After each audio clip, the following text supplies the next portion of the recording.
الرحمن الرحیم۔ تمام دیکھنے اور سننے والوں کو میری طرف سے السلام علیکم۔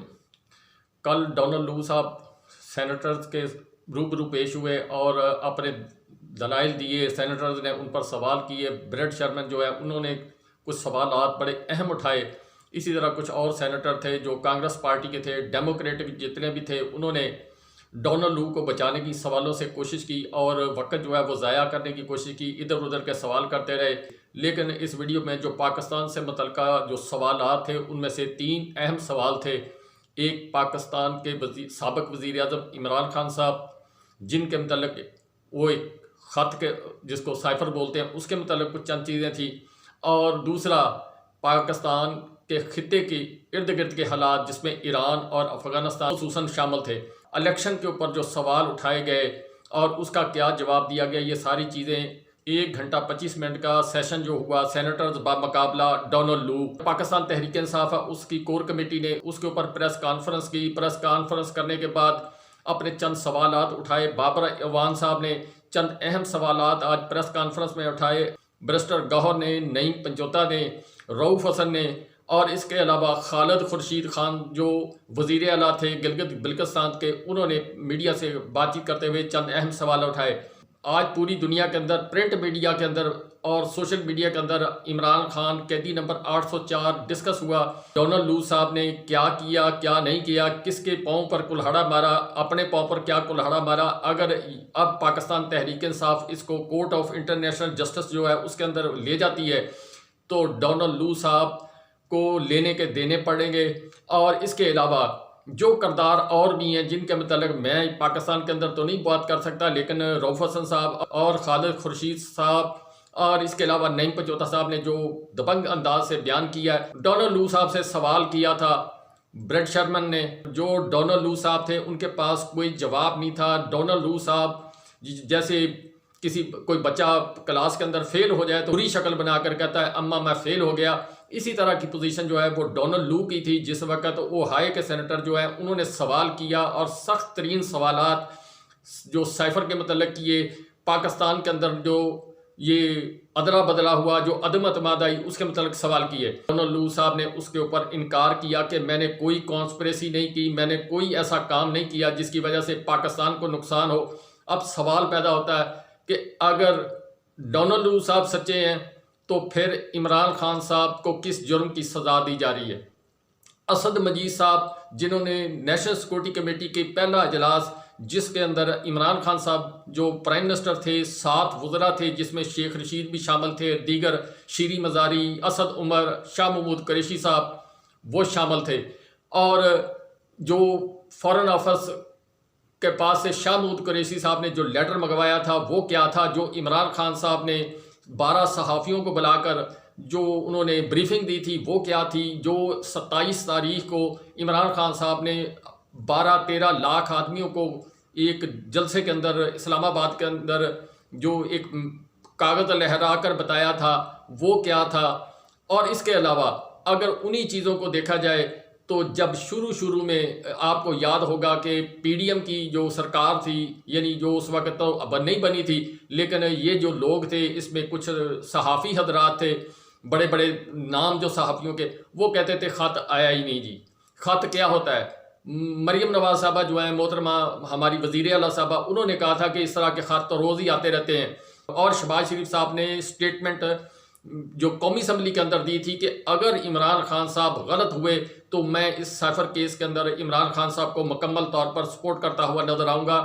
یہ آپ ان دنوں کی قومی اسمبلی کی تقریریں اٹھا کر دیکھ لیں، شہباز شریف صاحب اپوزیشن لیڈر تھے۔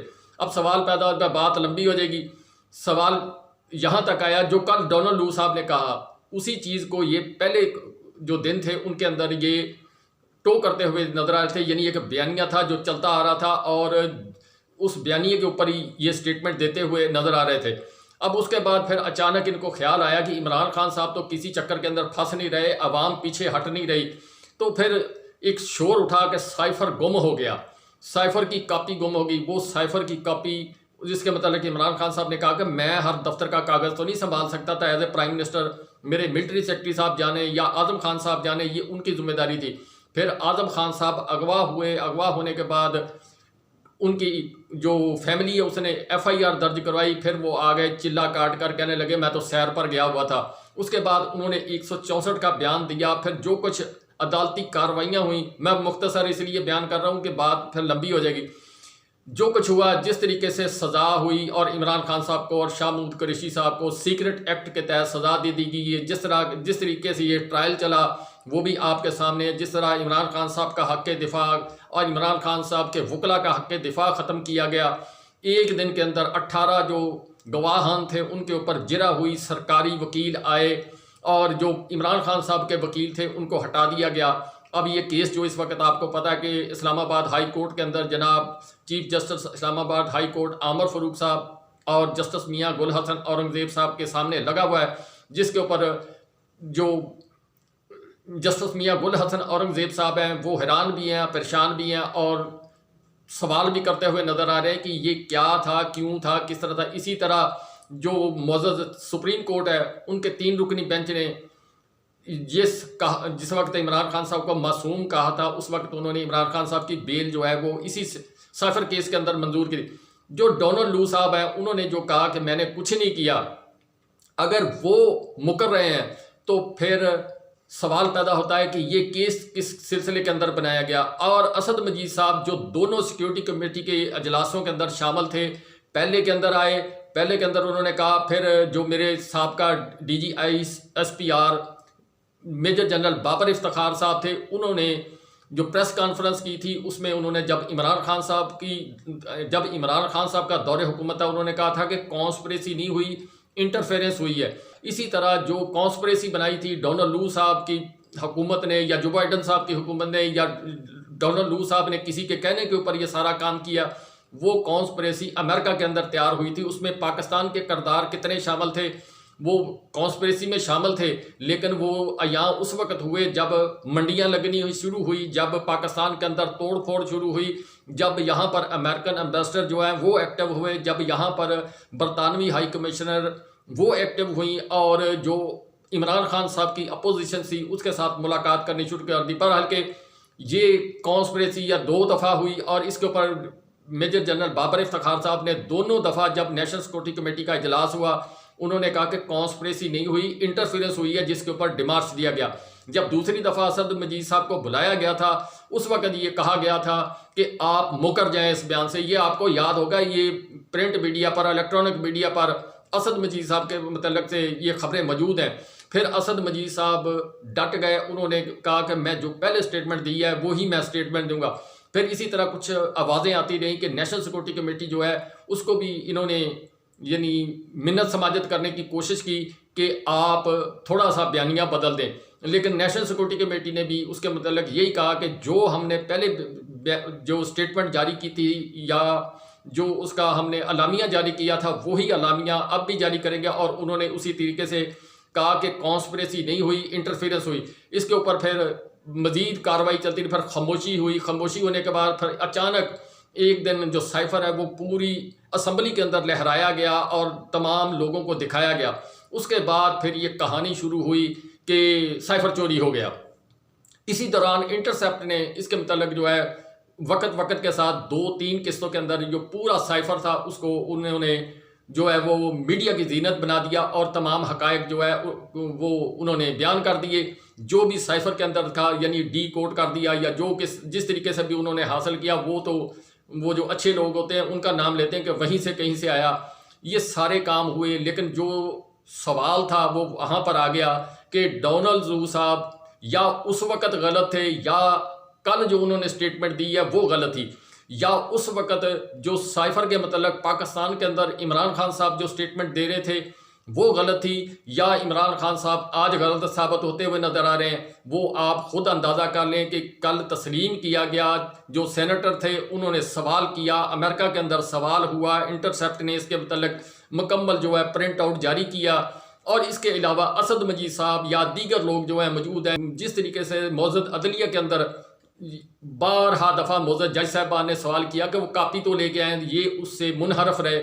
اب سوال آ گیا وہاں پر کہ ڈونلڈ لو کی بات کو مانا جائے تو پھر عمران خان صاحب کو سزا کیوں دی گئی. ڈونلڈ لو صاحب نے کہا کہ ہمارا کوئی تعلق نہیں. پھر کیا سائفر آیا تھا یا نہیں آیا تھا؟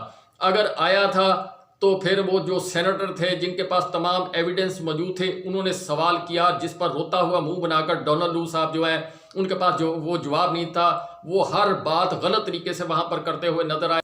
پھر اگلا جو کویشچن ہے وہ الیکشن کے متعلق جو سینیٹر تھے انہوں نے کہا کہ بے ضابطگیاں ہوئیں، انٹرنیشنل آبزرور جو ہیں ان کو کام نہیں کرنے دیا گیا، نہ ان کو رسائی دی گئی. کیا یہ سچ ہے؟ اور کیا پاکستان کے اندر الیکشن صاف شفاف ہوئے؟ تو ڈونلڈ لو صاحب نے اس کے اوپر بھی جواب گول مول دیا، خاموشی اختیار کرنے کی کوشش کی، اور اس کے بعد انہوں نے کہا کہ الیکشن کمیشن صاحب کی بے ضابطگیاں ان کو ہم نے کہا ہے کہ اس کے معاملے کو جو ہے وہ ٹھیک کریں اور یا الیکشن دوبارہ کروائیں. کیا میری معزز عدلیہ اس پر سوال اٹھائے گی؟ اور اس کے علاوہ جنہوں نے الیکشن کروائے، جنہوں نے قوم کا 67 ارب روپیہ پاکستان کا جھونک دیا الیکشن کے اندر، اور الیکشن ایسے ہوا جیسے ضیاء الحق صاحب نے ریفرینڈم کروایا کہ یس اور نو، 8 فروری کو ووٹ کسی اور جگہ ڈلے، 9 فروری کو جو ہے وہ اس کا رزلٹ ہی کچھ اور بدل دیا. یعنی بھینس خریدی، گھر پر آیا تو وہ جانور ہی کوئی اور نکل آیا، وہ گائے نکل آئی یا بیل نکل آیا. یہ ہوا پاکستان کے اندر الیکشن. اسی طریقے سے جب سوال پھر دوبارہ کیا گیا الیکشن کے متعلق کہ اس کے متعلق آپ نے کیا بریفنگ جاری کی، تو ڈونلڈ لو صاحب، ہم الیکشن کمیشن صاحب جو ہیں ان سے رابطہ کرتے ہیں، ان کو کہیں گے جب سینیٹر نے سوال کیا کہ آپ نے مختلف ممالک کے اندر جو ہے الیکشن تسلیم نہیں کیے، کیا پاکستان کے اندر آپ نے الیکشن تسلیم کر لیا؟ اس پر بھی ڈونلڈ لو صاحب جو ہیں انہوں نے خاموشی اختیار کی. اس کے علاوہ پھر ایک سوال ہوا الیکشن کے متعلق کہ یہ جو فارم 47 فارم 45 والا معاملہ ہے، اس کے اوپر آپ نے کیا ان سے کوئی سوال جواب کیا؟ کیوں آپ ڈیموکریسی کے چیمپئن ہیں؟ اور اس کے اوپر بھی جو ڈونلڈ لو صاحب ہیں انہوں نے کہا جی کہ ہمیں نہیں معلوم. اور اس سے پہلے جو انہوں نے بیان دیا تھا، یعنی یہ کمیٹی کے اندر جب سینیٹر کی روبرو پیش ہوئے ہیں اس سے پہلے یہ سٹیٹمنٹ دے کر آئے تھے، میں پاکستان کو 1993 سے جانتا ہوں، جب سے میں یعنی یہ یہاں پر یہ کام کرتے ہیں. تو انہوں نے کہا کہ میں جانتا ہوں پاکستان کے اندر الیکشن جو ہے اسی طریقے سے ہوتے ہیں. اور پھر ایک سوال کیا گیا جو ڈیموکریٹ کے سینیٹر تھے انہوں نے سوال کیا، کیوں وہ حکومتی تھے نا، کوئی ذرائع کے مطابق خبر ہے کہ جو جس طرح پاکستان کے اچھے لوگ ہیں، طاقت والے لوگ ہوتے ہیں، اسی طرح کے جو امریکہ کے طاقت والے لوگ ہیں، انہوں نے یہ پیغام بھیجا تھا وائٹ ہاؤس کی طرف سے ذرائع کے مطابق کہ ذرا ہاتھ ہولا رکھنا، ڈونلڈ لو صاحب کو پریشان نہیں کرنا. اس لیے انہوں نے زیادہ ٹائم لیا، جو ڈونلڈ ٹرمپ صاحب کے سینیٹر تھے ان کو ٹائم کم دیا گیا. یہ ساری باتیں جب ہوئیں تو اس کے اوپر جو سوال ایران اور پاکستان کی گیس پائپ لائن کے متعلق جو اٹھایا، اس کے اوپر ڈونلڈ لو صاحب نے کہا کہ ہم پاکستان کو اجازت نہیں دیں گے، ایران ایک دہشت گرد ملک ہے اور دہشت گرد ملک کے ساتھ ہم رہو و رسم جو ہے بڑھانے کی اجازت نہیں دیں گے. اسی طرح افغانستان کے معاملات جہاں سے یہ شکست کھا کے گئے اور اس شکست کا بدلہ لینے کے لیے انہوں نے اب پاکستان کو استعمال کرنا اور پاکستان کو استعمال کر کے وہاں پر جو موجودہ حکومت ہے اس کو گرانے کی کوشش کرنی ہے اور وہاں دوبارہ اپنی کٹھ پتلی حکومت جو ہے وہ قائم کرنے کی کوشش کرنی ہے. جس طرح اس وقت انہوں نے سری لنکا کے اندر جو نظام چلایا، پاکستان کے اندر نظام چلایا، بنگلہ دیش کے اندر چلانے کے چکر کے اندر ہے. سی پیک کے متعلق بھی انہوں نے کیٹاگوریکلی جو ہے وہی سٹیٹمنٹ دیا جو چائنا کو کنٹین کرنا، یعنی کنٹین چائنا والے پروگرام کے تحت انہوں نے وہی بیان دیا. پھر اس کے بعد افغانستان کے معاملے کے اوپر بھی انہوں نے جو اس وقت پاکستان کے اندر اور افغانستان کے اندر کچھ کشیدگی ہوئی ہے اس معاملے کو انہوں نے، جو مجھے سمجھ آئی ہے میرے اس عقل اور سوچ کے مطابق، اس چیز کو انہوں نے ہائی لائٹ کرنے کی کوشش کی کہ وہاں پر دہشت گرد رہتے ہیں، وہاں پر دہشت گرد جو ہیں وہ ان کی پناہ گاہیں ہیں اور اس لیے پاکستان کی عوام کو ہم بچانا چاہتے ہیں. اگر آپ غور سے دیکھیں تو جس وقت زرداری صاحب کی حکومت تھی، نواز شریف صاحب کے دور حکومت کے اندر تھوڑے ہوئے لیکن 435 کے قریب ڈرون حملے زرداری صاحب کے دور کے اندر ہوئے. پاکستان کی عوام پر ڈرون حملے ہوئے، پاکستان پر ڈرون حملے ہوئے، افغانستان پر ڈرون حملے ہوئے، اسامہ بن لادن کا جو ہے آپریشن وہ ہوا. اور جو کچھ مذمتی بیان اسمبلی کے اندر کھڑے ہو کر یہ دیتے تھے اور رات کو جا کر فون کرتے تھے کہ جناب آپ اپنا کام کرتے رہیں، آپ لگے رہیں، یہ بالکل اسی طرف کو بات لے جائی جا رہی ہے، اسی طرف کو جو ہے وہ کام کو کھینچا جا رہا ہے. ایران کی گیس پائپ لائن بند کرنے کی جو یہ کر رہے ہیں، ان کو نہیں پتا پاکستان کی عوام کے یہ ہمدرد ہیں، ہم جمہوریت کے علمبردار ہیں. جو کچھ آپ نے وینزویلا کے اوپر پابندیاں لگائی ہیں، جو الیکشن نہیں صاف ہوئے، یا یہاں کے جنہوں نے الیکشن کروایا ان کو آپ سوال کریں. آپ کی جو بات مانی جاتی ہے، آپ دنیا کی سپر پاور ہیں، ہر ملک کے اندر آپ مداخلت کرتے ہیں. یہ ساری چیزیں جو ڈونلڈ لو صاحب نے کہی ہیں، اب اس میں قول و فعل کا تضاد، چہرے کے ایکسپریشن دیکھیں تو وہ ان کا ساتھ نہیں دے رہے تھے. زبان سے جو بول رہے تھے، چہرہ کچھ اور بول رہا تھا.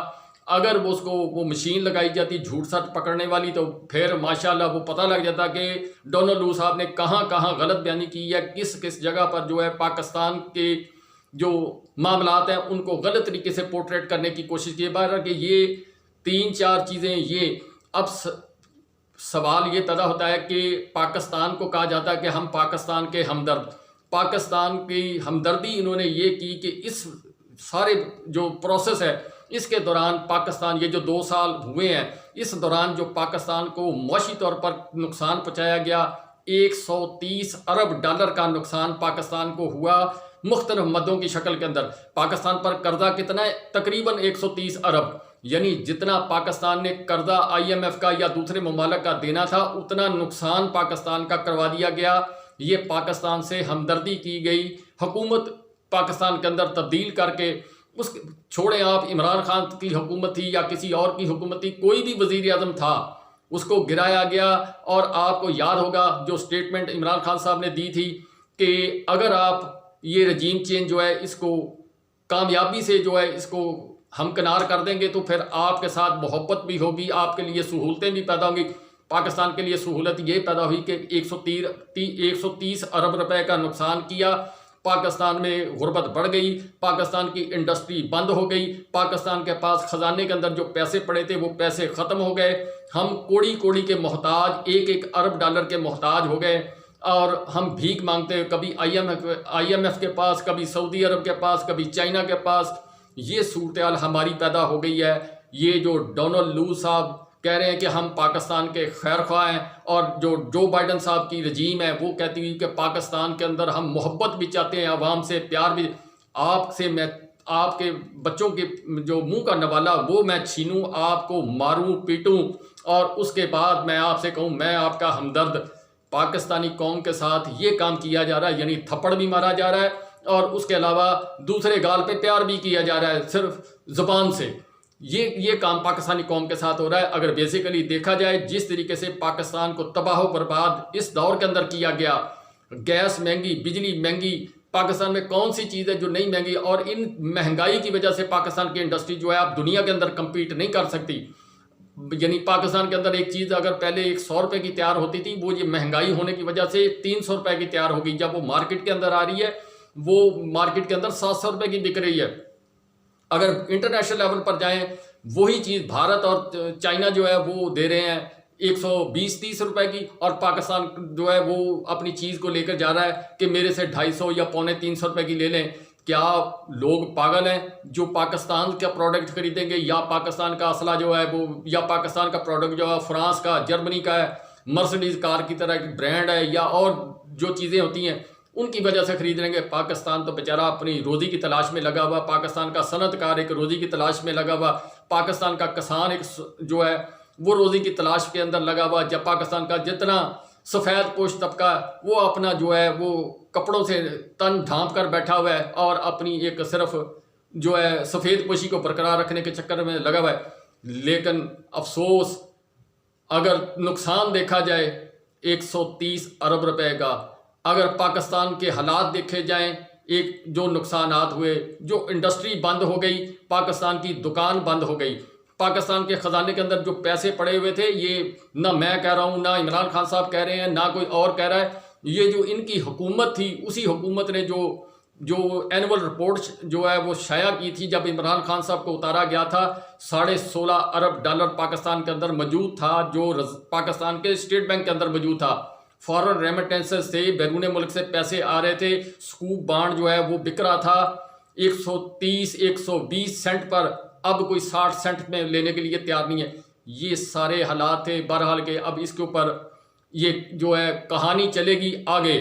اب اس کو پاکستان تحریک انصاف کیا انٹرنیشنل لیول پر اس کے اوپر کورٹ آف جسٹس کے اندر جاتی ہے کہ جو سٹیٹمنٹ انہوں نے دی ہے اسی کی بنا پر آپ فیصلہ کر دیں کہ ڈونلڈ لو صاحب سچے ہیں یا پاکستان کے اندر جن لوگوں نے نیشنل سیکورٹی کمیٹی کے اندر جو ڈیمارچ دیا تھا وہ کیوں دیا تھا، جو عمران خان کی حکومت گرائی گئی تھی وہ کیوں گرائی گئی تھی، جو پاکستان کو معاشی طور پر نقصان ہوا وہ اس کا ازالہ کون کرے گا، کیا امریکہ 130 ارب ڈالر پاکستان کو دے گا، افغانستان کی جنگ میں ہمیں 120 ارب ڈالر کا نقصان ہوا، 1 لاکھ آدمی ہمارے مارے گئے، اور جو افغانستان کے اندر تباہی ہوئی وہ علیحدہ ہوئی۔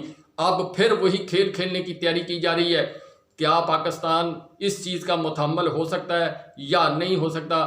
یعنی بات میں نے آپ کو ساری سمجھا دی۔ پلانٹڈلی پاکستان کو تباہ کیا گیا، پاکستان کو تباہ کیا جا رہا ہے اور پاکستان کو گھٹنوں پر لایا جا رہا ہے تاکہ یہ اٹھ نہ سکے۔ پاکستان اس وقت جو حالات و واقعات اگر اسرائیل کے ارد گرد کے ممالک دیکھے جائیں تو وہ سارے جو ملک ہیں وہ تباہ و برباد ہو گئے، اب اسرائیل کے سامنے وہ بول نہیں سکتے۔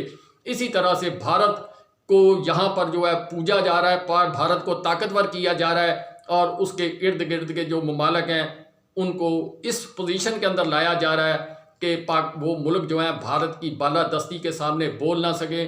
بیسیکلی انٹرنیشنل ایجنڈے کے طور پر کام کیا جا رہا ہے، ایران کو سبق سکھانا، افغانستان کو سبق سکھانا، چائنا کو سبق سکھانا، اور اس کے علاوہ اپنے مذموم ارادے وہ پورے کرنا۔ یہ بہت سارے سوالات ہیں، ہم اس کا نہ کھول کر بیان کر سکتے ہیں نہ ہم اس کو آپ کے سامنے جو ہے وہ کوئی اور بات کر سکتے ہیں۔